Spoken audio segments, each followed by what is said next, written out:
Good morning. We're here today with Judge Jerome A. Zaleski of the Court of Common Pleas in the First Judicial District of Pennsylvania. Good morning, Judge Zaleski. Good morning, Lynn. It's good to see you again. And thank you for having me. Well, of course, of course. Judge, before we begin to get into your professional career, can you tell me a little bit about your background, where you came from and family and such? I'll be happy to, Lynn. Great. Yeah, I was born upstate Pennsylvania in the anthracite coal country. Mm-hmm. My father was born in Poland. He came to America in 1911, and he served in World War I. He was a disabled veteran from World War I, and he was a coal miner. And I was the youngest of 6 children. Wow. Okay. And in 1941, when World War II broke out, many of the families in that part of Pennsylvania, Northumberland County, it's called Mount Carmel, they came to Philadelphia for work in the war plants. Right, okay. And he did that.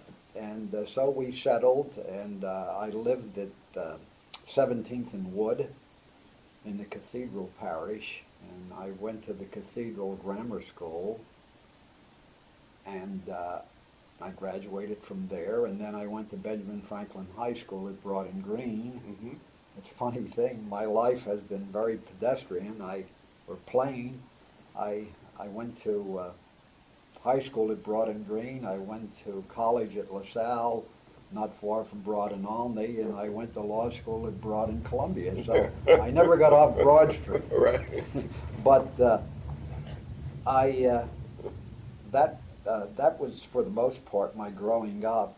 I had a wonderful education in every school I went to. The teachers encouraged and inspired me. Great. That's great. Now, you're married, I believe? Yeah, I'm married. I married on September the 14th, 1963. I married Eileen Donnelly. Yesterday we had our 50th anniversary celebration. I guess Well, that's great. you can edit that out. I'll tell you, I was just pleased that you remembered your anniversary. And yeah, and we have 6 children. Uh-huh. I have one is a United States assistant U.S. attorney, and the other's in his 3rd year at Temple Law School. The others, one just retired from the Marine Corps. 2 sons that were majors in the Marine Corps, and they're retired. Wow. So 6 children, Yeah. 13 grandchildren. And, Great. Congratulations on that. Well, it's kind of you. Thank you. Yeah. Now, and eventually you began, I'm going to skip ahead, but we'll come back to law school again if I may, but eventually you became a judge and sitting in the family court, which at the time, at least the juvenile portion of it, was also back around 17th and Wood. Oh, yeah, I'm glad you pointed that out. So, I used to play as a kid right in front of the juvenile Oh, yeah? court. How about that? And in addition, when I went through grade school, right, I could look out the window, I could almost touch the 1801 vine. Right. And so, yeah, I didn't get very far. No, I didn't travel very far. But eventually you decided after high school to attend law school and become a lawyer. I did. Yeah. Yeah. Now, I also noticed that after earning your JD at Temple, you went back for graduate I did. courses in Yeah, law. that's right. I took some graduate courses. I never did get my master's, Mm-hmm. but I did go back and take some graduate courses. Yeah. Okay. All right. And then worked for the school board? Yes, that was very interesting. I had the most marvelous, wonderful professor, Joseph W. Marshall, Jr. Uh-huh. And He inspired you in some way? oh, very much so. Yeah, he was just such a gentleman. And in 1962, there weren't that many jobs. No one, by the way, in my class ever thought about going to work for someone else. I think everybody in my class thought that they were going to graduate and hang up their shingle. Oh, huh. So it was a different mentality than it is today. Right.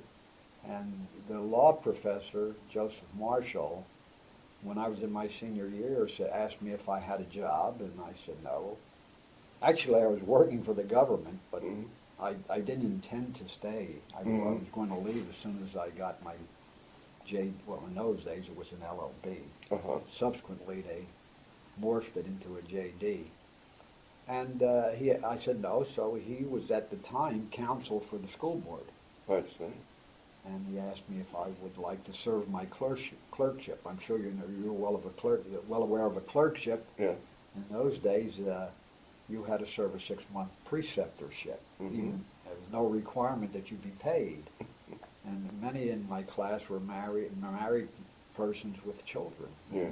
But, so I was delighted and thrilled, and he hired me at the school board, and I was assistant counsel. That's great. Yeah, and I was hired in 1963. Yeah. Mm. Little before the time I started. Oh yeah, working. oh yeah, yeah, yeah.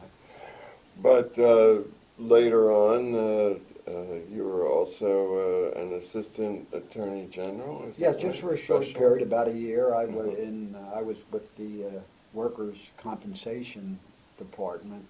Dante Mattioni, a very famous lawyer today, was my supervisor, and I stayed there for about a year. Mhm. And after that, I was appointed to the bench by Governor Shapp in December of 1971. Well, there you go. No, Yeah. not until the next year did I start becoming involved with the court. But uh, now you sat on family court cases, and is that right? Domestic relations cases, or? Len, not initially. For 4 years, I served on the major civil jury list. Oh, okay. And then I also served in the major crimes for 4 or Oh. 5 years. All right. And then one day, one of the finest later Justice, Montemuro, asked me if I would like to go to the family court. And I respected him so much, Yes. Frank Montemuro. Sure.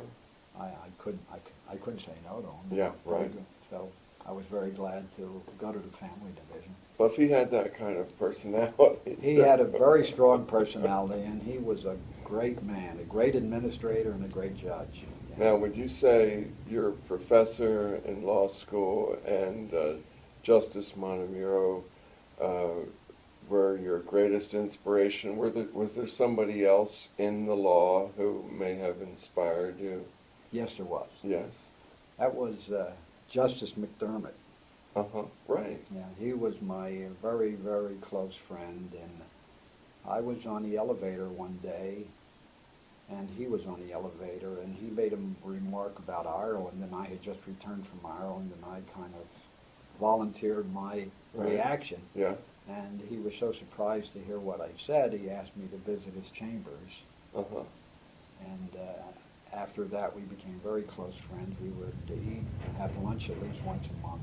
Right. And so I would say he was the greatest influence on me. How about that? Yeah. And you know what others in these interviews, other judges have mentioned Oh, also, oh. Justice McDermott, Oh, and Judge Blake, what a fine gentleman. along with Judge Blake, Great right? man. And Judge Cipriani. Yeah, Dear man. one of my old favorites, yeah. Oh, yeah. Yeah. Wonderful man. They were the ones. And almost every judge I ever had any contact with has left me with something very important that I still remember. But you asked me who were the most important. It would Mhm. have to be Justice McDermott and Mhm. Justice Montemuro and Judge Cipriani and Yeah. Judge Blake. Now, it seems as though when you eventually did become involved with family court, you really became involved with family court. Yeah, well, you know Which is what where happened. I was working there at the time. Yeah, I think it was '89. I was appointed as administrative judge. I had no idea I was going to be appointed. I had some inquiries from the Supreme Court, and I Uh-huh. said I'm not interested. I want to remain on the bench and hear cases. And the day before I was appointed, I got a request to submit my resume, which I did. And the next day I was appointed as administrative judge. And shortly thereafter, the Supreme Court with justices from Western Pennsylvania, Uh-huh. Justice Papadakis, Justice Cappy, Justice Apala. They decided that the Philadelphia courts needed some close supervision, Mm-hmm. and I was thrown into that vortex. Yes, which is a whole different kind of judge, an administrative judge. Yeah, yeah. But that involves a lot of the business of the courts. Oh my goodness, it did, yeah. Yeah. Personnel matters became very a top priority, whereas Right. they weren't before. Yeah, At that moment Sure. when they stepped in, it was a top priority. of course, yeah. And after that, what what became of your career after that? Well, After your- I served 3 years, and As an when my agent. term was up, they did not reappoint me. Mhm. Very, very sadly. Mm. My term was up on like June the 22nd. I believe it was 1992. And Justice McDermott died on June 21st, Oh. 1992. Huh. And when I went into work the next morning, Yes. 22nd, on my desk was a letter that I had been replaced. Okay. Now, you were reluctant to go into the position initially, or Very. somewhat, but yet you were sad to leave it. Yes, because of the relationships I had with so many wonderful, good employees, dedicated people. Yeah. Irv Davis and Mhm. people like that, Jamie Hughes and others. Sure. And, Fitzpatrick, Right.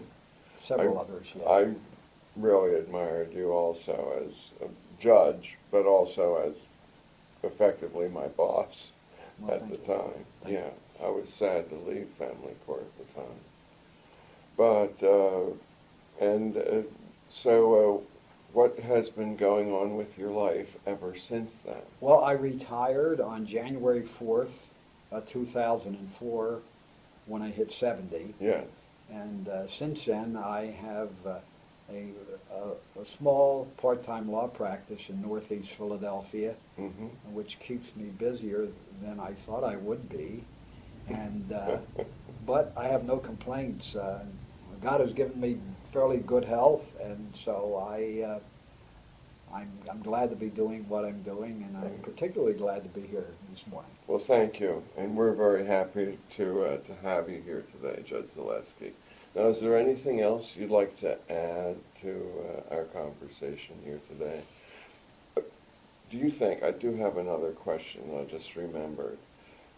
How do you think the law, or the practice of law, or maybe even the courtroom practice, has changed since when you began as a lawyer or a judge and when you left? The essence of judging and the essence of practicing law can never change, Mm. because the lawyer's role is to be compassionate and to assist people who are almost always under great stress I'm glad to hear you when say they come that. in to say that. Mhm. When they tell you their story. Sure. You have to be very sympathetic and always do the best job you can. If they have a problem which a lawyer is not familiar with, he should not try to all of a sudden become an expert in that field. He should forward to another lawyer. Right. But the essence of being a lawyer can never change, because you have to be kind to people and do everything that you can to help them out expeditiously. Right. A judge's role, it's a biblical role. Well, yeah. You listen carefully and decide fairly, and that's it. When people come into a courtroom, they're usually bewildered, and they're so stressed out when they Right. take the witness stand. You know how many times I've seen a witness get into the chair and her own lawyer, his or her own Right. lawyer, will ask her a question, and he or she will turn around to the judge and say, "Who, me?" And this person is the only one in the courtroom. Right. So they're under such great stress. And a judge has to listen very, very carefully. I felt, I always, as a judge, I had the best job in the world. I would hear the most amazing stories from people, and I was being paid to listen to these stories, evaluate them, and make a decision. And also, the best lawyers in the United States appeared before me.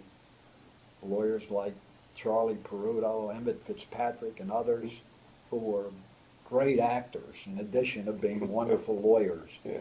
And I just was very, very happy every day. I never really was reluctant to go into court. That's great, Judge. We're happy you did go into court. Well, thank you very Thanks much. very much. Thank you, Len. Judge Jerome A. Zaleski.